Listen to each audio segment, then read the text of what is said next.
हाँ जी, सलाम अलैकुम सर। यह मेरा रक्शा टायरां की हालत जी बहुत खराब हुई। जगह जगह तो पैंचर होंदा ते मेरे को खिंचना मुश्किल क्योंकि मैं हार्ट का मरीज़ है। तो मेहरबानी करके कोई मेरी मदद की जाए। 8000 रुपया मेरा मकान का किराया, उसदे अलावा रिक्शा मैं चला के ते अपना गुजारा करना, जोड़ा कि वो भी अजकल टायर खराब होए तो रेड़ना मेरे लिए बड़ा मुश्किल हो जाता क्योंकि मैं हार्ट का मरीज़ है। एक बेटी सी, उसकी शादी करती, बेटा है कोई नहीं, ये तो दारोमदार है।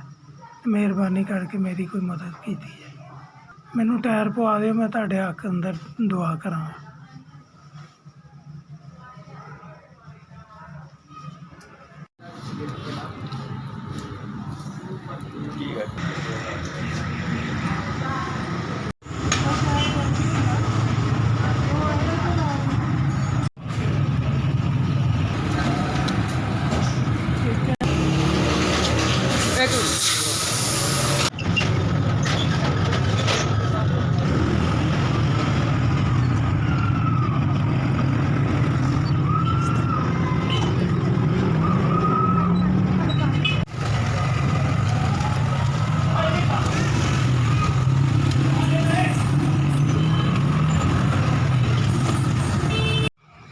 अस्सलामुअलैकुम जी सर, बड़ी बड़ी मेहरबानी, अल्लाह ताला तुहानू जज़ा दे, क्योंकि मेरे को इन्नी हिम्मत नहीं सी टायर पवाउण दी।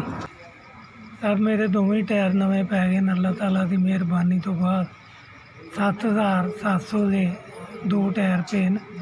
तो हुण मैं सवेरे अपनी रोटी कमाउण जोगा हो गया। अल्लाह ताला इहदा अजर ते जज़ा तुहानू देवे।